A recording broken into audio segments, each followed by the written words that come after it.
Direito Civil! É nós aqui de novo! Uma alegria dar aula para vocês, a gente aqui na Cultive. Meu nome é Ana, sou responsável, sou prof aqui da cadeira de Direito Civil, abrindo mais uma aula maravilhosa do maravilhoso tema Direitos Reais. Adoro direitos reais, já falei para vocês, acho empolgante, faz parte do nosso cotidiano, despenca em concurso, tem que saber. Tem jeito. Antes de começar nossa aula, tudo bem? Tudo certo? Preparado? Abre o Código Civil. Esqueceu. Vai lá na cozinha, pega uma água, pega o Código Civil, coloca tudo do ladinho igual eu aqui, ó, já monta a mesa pronta pra gente ter uma conversa. Hoje sobre a parte de posse em relação aos direitos reais, ok? Bora lá? Primeira parte da aula nós vamos falar sobre as teorias que justificam, as teorias que fundamentam a posse. Trouxe aqui para vocês as duas mais famosas e comentadas. Eu tenho certeza que vocês já ouviram falar de Savigny e Hering. Muito bem. Vamos começar pela teoria chamada teoria objetiva. A teoria objetiva da posse, ela teve um autor de extrema importância, que foi seu criador, e ainda extremamente seguido e ainda por cima utilizado pelo nosso Código Civil. Mas essa discussão é para daqui a pouco. Retornando em relação à teoria objetiva da posse, então constituída, elaborada por Hering, a teoria objetiva da posse, ela demanda para a gente somente como requisito uma disposição física, a pessoa perto, a pessoa possuindo aquele objeto, aquele imóvel. Aqui como requisito nós só temos apenas um requisito, que é o elemento objetivo que se chama corpus. O corpus é agir como o proprietário fosse. Agir o possuidor como se fosse proprietário. Para Hering, se existisse essa ação, somente isso era suficiente para a gente comprovar a posse daquela pessoa. Então imagina o seguinte, olha o problema, já fazendo uma crítica em relação à teoria objetiva. Estou eu passando na rua e encontro você na sua casa, uma banda de pagode tocando animadíssimo lá. Vem neném, neném, vem neném, neném. Animado porque passou no seu concurso, conseguiu o seu objetivo, tô fazendo um churrasco com uma galerinha, família reunida, pagodão tocando. Eu passo na frente da sua casa andando e falo, nossa, que legal, o pessoal aí todo reunido. Pergunto a você, naquele momento que você está dançando um Vem Neném, você está agindo como se proprietário fosse?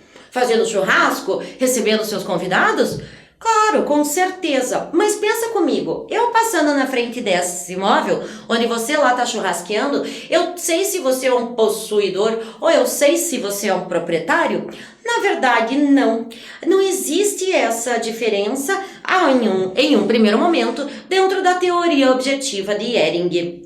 Também falava Hering que essa posse, para existir a posse dentro da teoria objetiva, deveria ter alguma exploração econômica entre a pessoa e aquele bem. Você deveria estar plantando, criando gado, por exemplo, em relação a uma casa.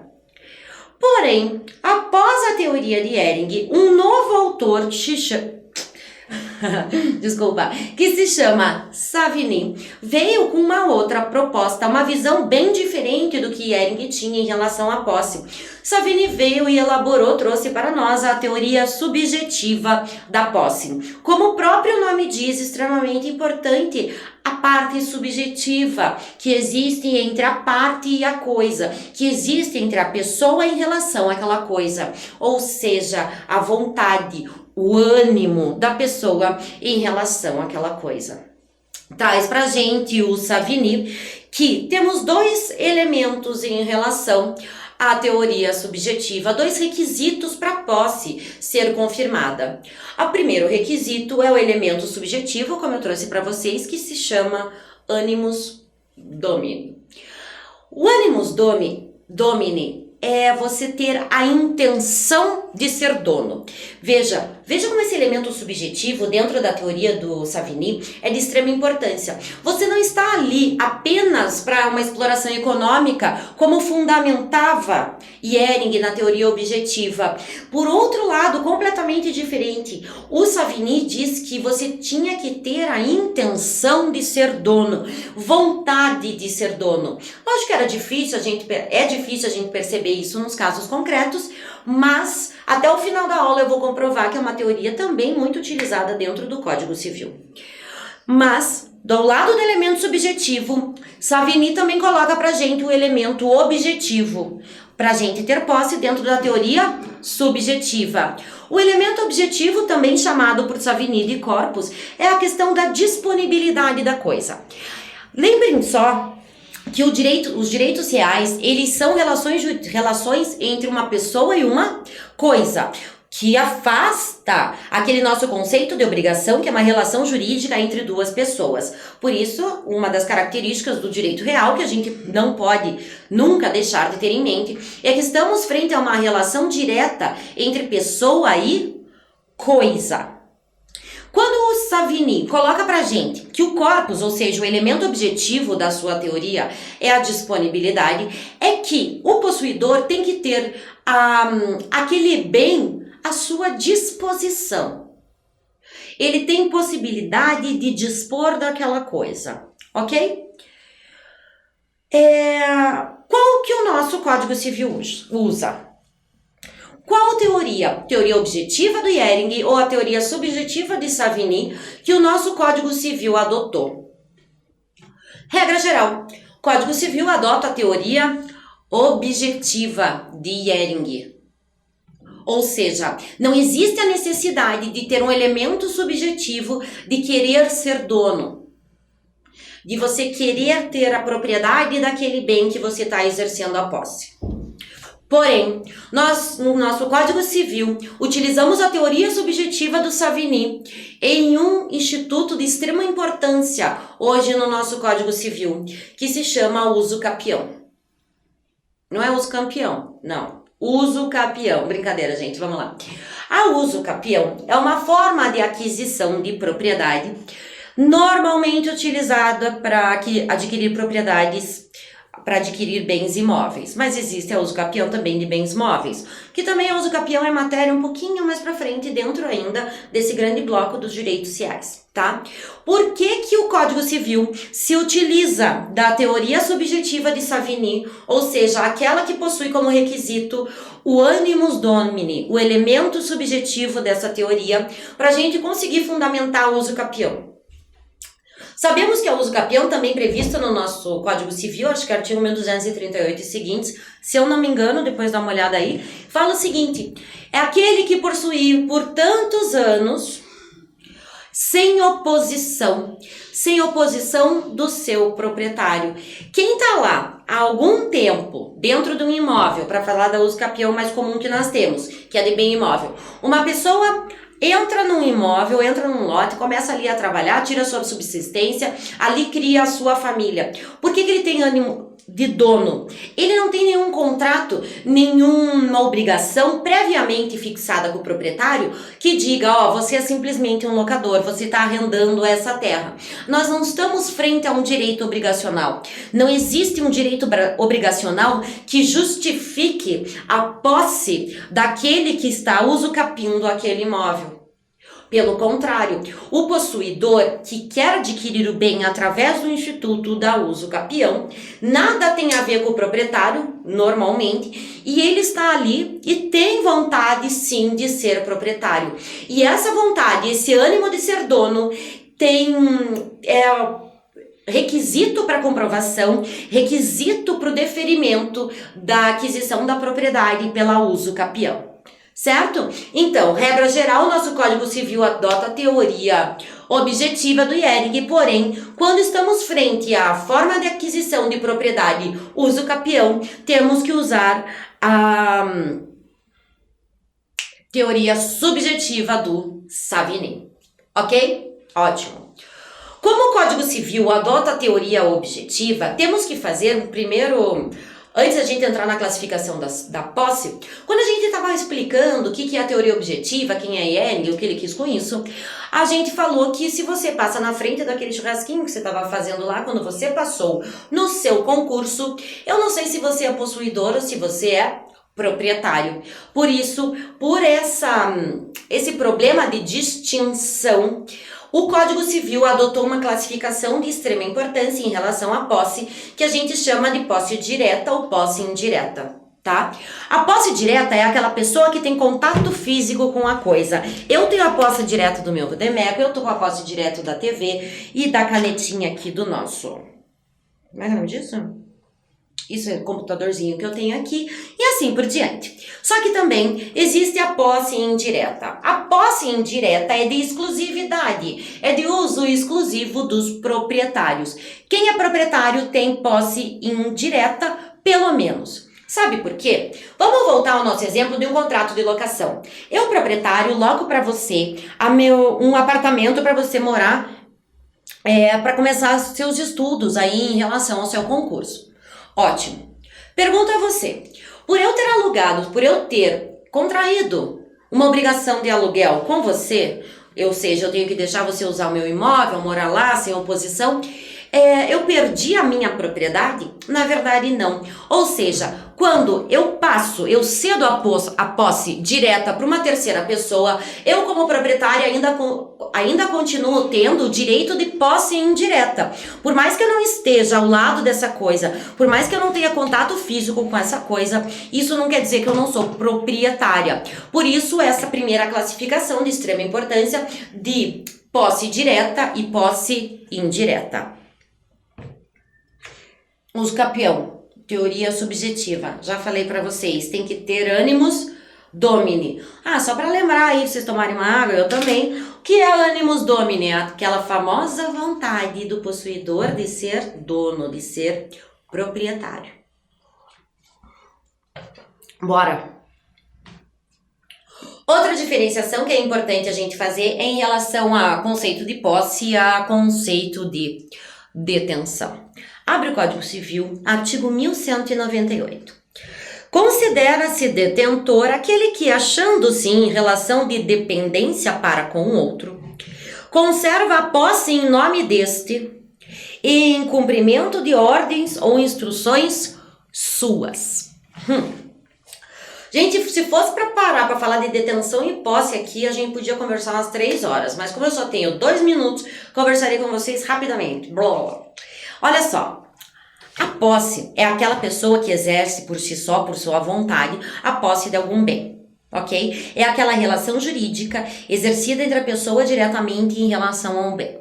A detenção, por sua vez, difere-se da posse, por quê?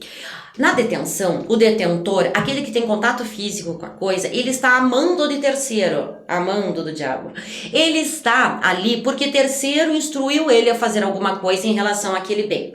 2 exemplos fáceis. Primeiro, motorista de ônibus. O motorista de ônibus, ele não tem posse daquele ônibus enquanto ele está dirigindo, levando um grupo para Foz do Iguaçu conhecer as cataratas. Não, ele foi contratado por uma empresa para fazer esse serviço. Se ele não está ali por ânimo próprio, ele não tem posse, mas sim ele tem detenção, principalmente porque ele está ali em nome a serviço de uma terceira pessoa. Segundo exemplo em relação à detenção é o caseiro, certo? O caseiro, por mais que ele more, por exemplo, dentro do mesmo terreno, numa chácara, cuidando do jardim e da casa, ele não tem posse daquele terreno, e sim mera detenção. Qual é a diferença? Qual é a diferença de eu falar que um tem posse e outro tem detenção, prof, na prática? Muito fácil. Não acabei de falar para vocês que para a gente ter a uso capião, eu tenho que ter a posse da coisa baseada na teoria subjetiva do Savini, ou seja, eu tenho que ter ânimo de dono? Pergunta a vocês. O motorista e o... Como é que é o nome disso que eu acabei de falar? Caseiro, Jesus amado. Tava vindo chacreiro. É que não tá errado também. O motorista e o caseiro, eles têm direito de começar a contar o tempo de prescrição aquisitiva que a gente fala. Ele tem possibilidade, ele tem direito de começar a contar o tempo para adquirir aquele bem que está em sua posse, teoricamente, que está em sua detenção, na verdade, juridicamente correto agora, que está em sua posse para ele conseguir usucapi? Repito a minha pergunta, me perdi nos meus pensamentos. Respira, prof, devagar. Olha só, o caseiro que estava lá cuidando da casa, eu disse para vocês que ele não tem posse, que ele tem simplesmente uma detenção, uma vez que ele está cumprindo ordem de terceiros, ok? Minha pergunta é, o detentor, o caseiro, um motorista de ônibus que foi levar um grupo até Foz do Iguaçu e voltar, ele tem direito a usucapir esse imóvel? Veja, a princípio, não. Por quê? Porque ele não tem posse, ele tem a simples detenção. Se ele não tem posse, é porque ele não tem o tal do animus domini, ele não tem a vontade de ser dono, ele sabe que ele está ali por força de um contrato estipulado entre as partes previamente. Então não cabe, não existe a possibilidade de eu conseguir cumprir os requisitos da usucapião, principalmente que o primeiro deles é posse, mansa, pacífica e tranquila em todas as suas modalidades. Porém, eu não trouxe para vocês, eu esqueci, mas procurem aí naquele sitezinho de procura bem bom, que fala, um acordo, uma apelação, Tribunal de Justiça de São Paulo. Só tem uma no Brasil, mas é extremamente legal. Para quem gosta de direitos reais, é uma aula. Eles acabam por... um caseiro acaba por adquirir, através da usucapião, toda a propriedade do antigo proprietário. É um caso muito bacana, muito legal, um caso com peculiaridades muito distintas, mas tem uma jurisprudência aí, dá uma olhadinha. Principais classificações em relação à posse. Primeiro, quanto ao desdobramento. A posse pode ser direta ou indireta. Falei ou não falei disso há alguns minutinhos atrás? Vou repetir porque é de extrema importância, não pode esquecer. Posse direta é aquele que tem contato físico com a coisa, aquele que está lá agarrado, amarrado na coisa. O locatário, aquele que aluga, tem posse direta ou indireta? Posse direta, porque ele está em contato físico com a coisa, ok? E a posse indireta é aquela que o proprietário tem, que por mais que ele não esteja na posse direta, ou seja, por mais que ele não tenha contato físico com a coisa, ele ainda tem direito à posse indireta. Por quê? Porque ele abre mão de alguns dos seus direitos de proprietário para fazer um contrato de aluguel, por exemplo, passando o seu direito de uso ao locatário para poder morar lá, ok? Segunda classificação, quanto aos vícios em relação ao momento da posse. Os vícios, eles têm que ser vistos, eles têm que ser verificados se existe naquela posse ou não, quando a pessoa começa a exercer a posse, no momento que a posse começa a ser exercida. Dessa forma, nós temos dois tipos de posse, a posse justa e a posse injusta. Justo, prof. Posse. Como é que eu vou começar? Assim, ó. Sempre que não foi posse injusta, é porque tem uma posse justa, tá? Então, a gente vai aqui por eliminação. Se eu não tô frente a uma posse injusta, tenho certeza que temos uma posse justa, certo? Então, eu vou falar para vocês sobre a posse injusta no momento da aquisição daquela posse. Temos três possibilidades. A posse injusta pode ser violenta. Violenta pode ser através de atos violentos físicos que atentem contra a integridade física da pessoa, como também pode ser uma posse violenta moral, aquela que a pessoa xinga e etc. Existe uma violência na hora da aquisição da posse. Essa é a chamada posse injusta por violência. Segunda possibilidade, nós temos a posse clandestina. Clandestina, sabe o que eu lembro de clandestina? Olha que horror. Quando eu falo clandestino, me vem rato na cabeça, sabia? Sabe por quê? Porque clandestino é aquela coisa assim, ó, no escuro, que vai passando por baixo, no meio dos dutos, assim, você não vai vendo chegar. A clandestinidade, ela acontece normalmente à noite, ela acontece enganando, a pessoa se escondendo, se esvaindo, assim, para a pessoa não ser pega. Por isso que eu acho que me lembra um pouquinho rato. Bom, a posse clandestina, ela acontece quando ela é adquirida dessa forma, através da clandestinidade, através de enganando alguém, se escondendo nas escuras e assim por diante. O último tipo de posse injusta que nós temos é a posse precária. Posse precária é aquela que era justa e se tornou injusta por alguma atitude do possuidor.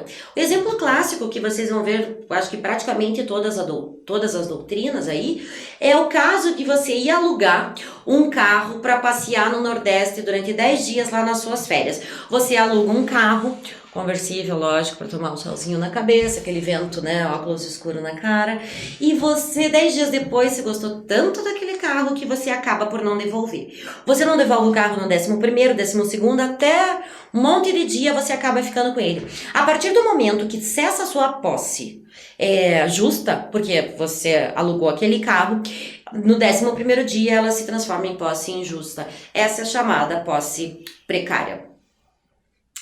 Interessante a gente colocar aqui para vocês que a posse, mesmo sendo adquirida de forma injusta através de violência, clandestinidade ou precariedade, que acabamos de ver no slide anterior, ela ainda pode ser defendida perante terceiros. A posse injusta, ela só pode ser, ela somente vai ser oponível em relação ao proprietário, aquele que foi injustamente retirado da sua posse. Em relação às demais pessoas, a posse será justa.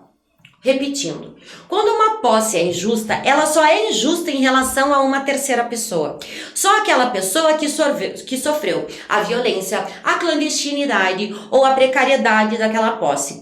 Porém, em relação a todos os outros, essa posse, ela é como se ela fosse uma posse justa. Todos têm que respeitar a posse daquele possuidor, menos a pessoa que sofreu violência, a injustiça da posse no momento da sua aquisição por violência, clandestinidade ou precariedade. Vamos colocar isso no exemplo. A gente deu um exemplo agora do carro, né? Fui pra Bahia lá, aloquei um carro bem bacana, ia ficar 10 dias com ele, acabei ficando 11, 12, 13 e assim por diante. Olha só, todo mundo que vai me olhar na rua, eles têm o dever de respeito em relação àquela minha posse. A única pessoa que não tem é o cara lá da locadora do carro, o proprietário daquela empresa. Por quê? Em relação a ele, a minha posse é injusta, mas em relação aos demais, a minha posse deve ser considerada justa. Ainda em relação, falando mais um pouquinho ainda dos elementos da posse injusta, suas características. A posse injusta, ela pode ser convalidada. O que isso significa? A posse injusta se transformar em posse justa. A posse, mesmo que tenha sido adquirida através de violência, clandestinidade ou precariedade, ela, em um certo momento, surpresa, ela acaba se convalidando. Ela acaba sendo vista como agora uma posse justa. Pra gente entender isso, a gente vai ter que misturar o Código Civil, artigo 1028, com o Código de Processo Civil, também maravilhoso, no artigo 528, tá? CPC, né, de 2015, é claro. Os doutrinadores que vão para esse lado dizem que a convalidação da posse injusta acontece no dia seguinte que ela completa um ano. Ou seja, a partir do momento que a pessoa tenha adquirido a posse de forma injusta, independente da modalidade que tenha sido adquirida, através de violência, através da clandestinidade ou através da precariedade, se essa posse ela vai ficar injusta, ela vai ser considerada injusta um ano. No dia seguinte, ou seja, um ano e mais um dia, essa posse injusta convalida-se e agora ela é vista como posse justa. Por isso que existe ainda uma classificação que eu vou falar para vocês já, que fala sobre posse nova e posse velha. A posse nova é aquela posse que tem até um ano, 364 dias, 365 dias. Se a posse fizer aniversário 366 dias, nós temos a posse velha, ou seja, um ano e mais um dia, ok? Terceira classificação, quanto à boa-fé. A posse ela pode ser adquirida de boa-fé ou ela pode ser adquirida de má-fé. Começando pela boa-fé. A posse adquirida de boa-fé... Primeiro nós vamos fazer aqui uma diferenciação. Qual é a diferença entre boa-fé objetiva e boa-fé subjetiva? Muito simples, resposta certa.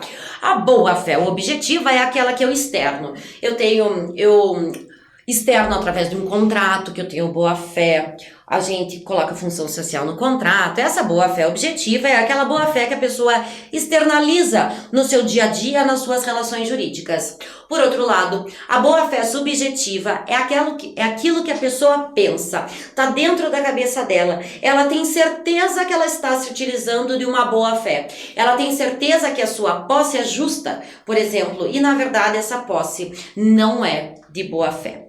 A gente quer aqui, o que nos interessa em relação à posse não é a boa-fé objetiva, que rege negócios jurídicos, a relação obrigacional. Para a gente, dentro dos direitos reais, dentro da posse propriamente dita, o que nos interessa é a boa-fé subjetiva. É o que aquela pessoa pensa. Ela tem algum elemento, aconteceu alguma coisa que ela jura de pé junto que aquela posse que ela tem é dela, que ela tem a propriedade daquela coisa. Vou dar um exemplo para vocês, colocar isso dentro de um caso concreto. Imagine uma senhorinha que chega lá no sertão nordestino, não tem muita experiência de vida, chega um falcatrua para ela e fala o seguinte: senhorinha, tá afim de comprar um terreninho? Tem ali, tem um poço artesiano, ela fica toda feliz que tem água e tal. E esse cara vende para ela, através de um contrato de compra e venda particular, um pedacinho de terra, tá ok? Ela entra lá, constrói uma casinha de sapê. Lembrei da música. E fica lá e tá lá há 5 anos. De repente chega um cara, 5 anos depois, se apresenta como proprietário daquele pedaço de terra. Ela fala: não, meu senhor, eu comprei essa terra há 5 anos aí do seu João. Ele fala assim: mas o seu João não era proprietário. Dentro desses 5 anos, a nossa senhorinha que montou uma casinha de sapê naquele pedaço de terra, ela tinha ou não tinha certeza dentro dela? Ela tinha uma boa fé subjetiva de que sim, ela era possuidora legítima daquele pedaço de terra. Isso é boa fé subjetiva. Por outro lado, má fé, a gente sabe que existe um vício, ou seja, a posse de má fé, eu adquiri essa posse através de violência, bati em todo mundo, tirei a tapa lá de dentro do imóvel e resolvi aqui ficar. Eu sei que a minha atitude não foi certa e eu sei que existe um vício em relação a essa posse. Existe também mais uma classificação, que é a boa-fé fundada em justo título ou não. Você lembra do caso da senhorinha que eu falei para você agora há pouco? Que a senhorinha tinha lá um contrato de compra e venda assinado com o seu João, que disse ser proprietário do imóvel e vendeu para ela um pedacinho de terra.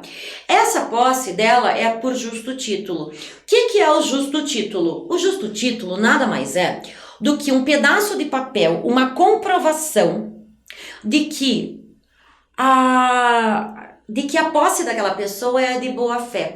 Ela tem aquela comprovação, ela tem um contrato de compra e venda que diz que aquela posse é dela, ok? Mesmo que esse título, mesmo que esse justo título não possua validade. No nosso caso da senhorinha aqui, ela comprou de um terceiro que não era proprietário. Quem não é proprietário pode vender as coisas dos outros? Não.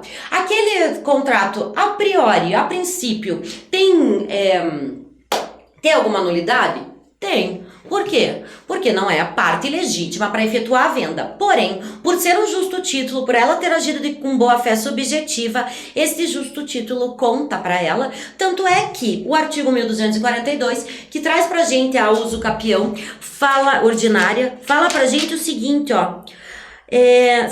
No parágrafo único, tá? Será de 5 anos o prazo previsto nesse artigo se o imóvel houver sido adquirido onerosamente com base no registro, né?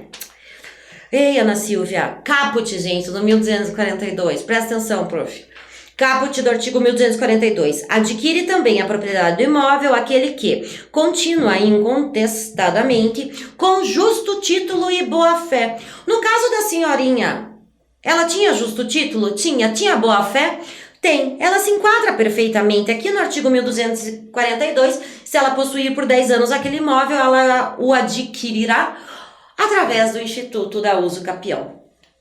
Quarta classificação da posse quanto ao tempo da posse. Já falamos sobre isso hoje, só para revisar e ficar bem fresquinho na tua cabeça. A posse ela é nova quando ela tiver até 1 ano.